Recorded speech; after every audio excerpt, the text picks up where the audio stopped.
My name is George, and in this Bolt EUV video part 2, I'll be correcting some errors I made in my first Bolt EUV video, and I'll be making some observations and doing some demonstrations. And if you watched my first Bolt EUV video, I can report that I'm still an ancient person, but everything seems to work pretty well. So let's move on.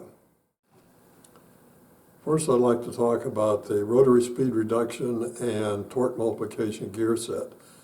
In my first video about the Bolt EUV, I said there were 4 gears on 2 shafts. That's not correct. 2 of the gears are on the same shaft, but the other 2 are on the same axis, the reason for which I'll describe in a bit. So below is a photo of the motor and the gear set, and without the supporting structure. So you can see the stator and the rotor and the 4 gears. So gear number 1 is the output gear from the rotor, and it meshes with gear number 2. And the rotary speed reduction and torque multiplication for this gear set is the ratio of the number of teeth on the 2 gears. And that turns out to be a little over 2 for this gear set. On the same shaft as gear number 2 is gear number 3, obviously rotating at the same speed. So it meshes with gear number 4, which is a final drive gear, which also includes a differential gear set, the 2 side gears and the 2 pinion gears. And the rotary speed reduction, torque multiplication factor for gear number 3 and gear number 4 together is a little over 3.3. So the total reduction in rotary speed and torque multiplication is the product of the 2, which turns out to be 7.0518. So whatever speed the rotor was rotating at any particular time is reduced by a factor of 7.0518 at the final drive gear. And whatever torque the rotor was putting out at any particular time is multiplied by a factor of 7.0518 at the final drive gear. And gear number 3 and gear number 4 and the differential gear set do the same function as the pinion gear, ring gear, and differential gear set of a traditional differential, if you're familiar with them. What's missing in this photo are the final output shafts. So there's an output shaft, a short one that splines into the right side gear of the differential, and there's a long one that goes through the hollow center of the rotor and splines into the left side gear. So the reason for gear number 1 and gear number 4 being on the same axis is it allows this design of the output shafts being on the same axis, which is a nice design. Not all manufacturers use this design, some do, but others, the gear set is offset from the motor. Here's a photo of a cutaway of a complete Bolt drive unit, and it's pretty informative. You can see almost all the components. You can see the stator, you can see the rotor, you can see the hollow center of the rotor, you can see the 4 gears, you can see the left output shaft. What you can't see is the enclosure for the differential gear set, and you can't see the right side output shaft. Now this is an earlier version of the Bolt drive unit because it has the tubes for the coolant that's used to cool the drive unit, and Chevrolet no longer uses cooling for the drive unit. Using the factor 7.0518, you can make some interesting calculations which are described and completed on the page below. So for example, you can compute the final drive gear maximum revolutions per minute when the rotor is at its maximum rotary speed of 8810 revolutions per minute. In this case, you divide 8810 by 7.0518, and that gives you the maximum RPM of the final drive gear of 1249. You can also compute the maximum torque at the final drive gear when the rotor is putting out its maximum torque of 266 pound-feet. In this case, you multiply 266 by 7.0518 to get the maximum torque at the final drive gear of 1876 pound-feet. Perhaps more interesting is calculating the theoretical maximum top speed of the Bolt. And in this case, it's the distance a front wheel travels in one revolution times the maximum RPM of that front wheel, which is also 1249 RPM, the same as the final drive gear. And the calculation gives you a theoretical maximum top speed of the Bolt of 94.6 miles per hour. On the internet, I see that the maximum top speed of the Bolt is estimated to be between 90 and 93 miles per hour. So apparently the Bolt is able to get almost all of its maximum miles per hour. I'd like to thank Professor John Kelly for some of the technical details in this part of the presentation. I'm not able to take a drive unit apart and count the number of teeth on the different gears, and that information came from Professor John Kelly. When I did my first Bolt video and was talking about the Driver Information Center, I left off a few things. In particular, if you push on the left side of the rocker switch on the right side of the steering wheel to select the categories, and you scroll down using the thumb wheel to the audio category and select it by pushing on the thumb wheel, you can see that I'm playing an FM station. But you can see there's an icon on the right side of the display there. So if I push the right side of that rocker switch, there's additional information available.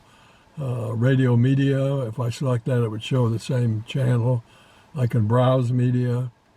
I can look at favorites, for example. Those are all the favorites that I've stored. And if I select the memory stick where I have over 2,000 music files, okay, and then I can browse that. And what's interesting, if the music files contain that information, I don't have any playlists, but I can do artists, and it'll list all of the artists that are part of those music files. And then if I go back, songs, it'll list all the songs. And if I choose one, it'll play that one over and over again. Going back again, back to the, okay, so that's additional information that's available by pushing the right side of that rocker switch on the right side of the steering wheel after you've selected the audio category. So I'm going to go down to that and go back over. I'm going to select the phone, and it shows that I have my Pixel 8 Pro listed there. And if I push on the right side of that rocker switch, it shows I can look at recents, contacts, and favorites. I'm not going to do any of that because that's private information. It'll display if I select one of those. And there's one more. Again, pushing on the right side, or left side of the rocker switch, going down to settings. This is the only one that you can select something else. You can select metric or US units. I have it on US units. And then pushing the left side of the rocker switch, going back up to where I have it set. And as I said earlier in my other video, I don't really like having additional information on the display, so that's how I set. So anyway, that covers some of the additional information that's available on both the audio category, the phone category, and the settings category. When there's an icon on the right side of the display and you push the right side of the rocker switch, there's additional features that you can use. So that's all I wanted to say extra about the Driver Information Center. I want to add to the comments I made about the infotainment system in my original Bolt EUV video. If you touch audio and then select the USB memory stick where I have more than 2,000 music files, and then touch browse. And if the music files contain this information, you can access things such as artists, different artists, albums, different albums that are represented, composers, different composers, and songs that are on there, etc. So all this is accessible if the music files contain that information. And going back to FM, hitting browse, these are all the FM stations that I can tune into. I'm sitting in my garage now. Green ones are those that I have chosen as favorites. Going back and looking at AM stations. There aren't many that I can tune into in my garage. The green ones, of course, are favorites. Now, all this information is available on the Driver Information Center, as I described earlier. There's one other item. Down here, I certainly use audio and phone and energy, but I don't use navigation. It would be nice to be able to exchange navigation with camera, for example, but you can't do that. It would have been nice if Chevrolet had added that flexibility. Another thing about the infotainment system, under settings, if I go to vehicle and then comfort and convenience, originally I had auto wipe and reverse gear on. And what that is, if your front wipers are on and you put the vehicle in reverse, the rear wiper will come on too. Well, I use the video rear view mirror, so I'm not looking through the back glass. So I've turned that off, don't need it. Another thing, under settings, under vehicle, under climate and air quality, I have auto heated seats on. And also, under remote lock, unlock, and start, I have remote start auto heat seats. So if you start the Bolt remotely, according to the owner's manual, the heated seats will come on if it's cold outside. If you start the Bolt inside the vehicle using the start button, according to the owner's manual, the heated seats will come on at the level required by the vehicle's interior temperature. I'm not sure what that means. It could mean if the interior temperature of the Bolt is at some level below the set temperature of the heating and air conditioning system, that the heated seats will come on. All I know is that in both situations, if the interior of the Bolt is cold, the heated seats come on. And my experience also is that the heated steering wheel comes on at the same time. I don't have ventilated seats, cooled seat on automatically. I'd rather control that myself manually. One other thing under audio, in my original Bolt EUV video, I implied that under the USB memory stick, that if you paused the audio, that the music file you were playing would continue to play in the background. That's not the case. When you are using the USB memory stick to play a music file and you pause audio, it also pauses playing of that file. Of course, that's not the case under FM station. You can't pause a broadcast radio station, so when you mute audio, you're just muting the sound. I had stated in my previous Bolt EUV video that the adaptive cruise control on my other vehicle was radar-based. That's not the case. I had determined that by looking on eBay for replacement modules, and they were all listed as radar. However, I have a copy of a digital service manual, and in there it says it's a laser-based system, and it's looking for returns from the reflectors on vehicles in front of it. It also cautions in the owner's manual that the laser system could get a return from reflectors on the side of roads, narrow roads, country roads, and from reflectors on guardrails and reflectors used in construction zones.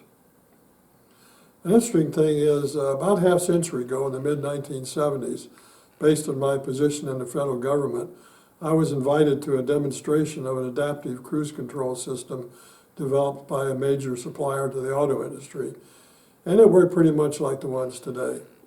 And on vehicles, adaptive cruise control didn't really show up until the early 1990s. primarily on Japanese vehicles. The supplier that was developing the adaptive cruise control said they were also working on something they called adaptive steering, which on the Bolt is the lane keep system, and on my other vehicle it's called lane departure prevention. A couple of final observations and some comments. If you haven't tried the display brightness control, the pop-out dial, you'll find that no matter where it's set, if you're driving in bright sunlight, the displays are going to be full bright.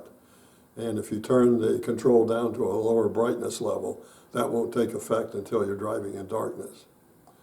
Before the last charge cycle, I checked the effect of outside temperature, which happens to be cold now and where I live, on range. And outside temperature reduced range by 6.8 miles, and heating the heated seats and the steering wheel and the interior reduced range by 18.8 miles. So together, quite a hit on range. Some comments. Video rear view mirror. I like the high definition, wider view, and the less obscured view in the rain. Auto high beams, they work quite well. I've never had a situation where they didn't dim when they should have.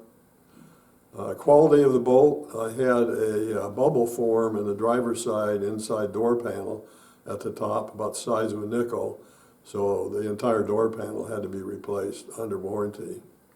And Orion Assembly must have had some old wiper blades in stock because the windshield wipers chattered across the windshield from day one, so I had to replace the blades.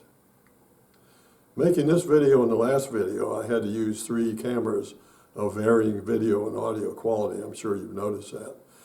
So 2 cameras were basically still cameras with video capability, and one was a dedicated video camera. So one of the still cameras viewed the infotainment screen best, the other one viewed the driver information center best, and the video camera viewed me best. And the other thing was lighting. When you're wearing glasses, it's very hard to avoid reflections from the lights on your glasses. It was very difficult in my previous video when I did that in the garage, getting the lights set where I wouldn't be having a reflection in my glasses. And here, if I raise my head, you can see the reflection of the lights on my glasses. So lighting has limited how animated I can be when I'm making these videos. So that's about it, and I want to thank you for watching this video.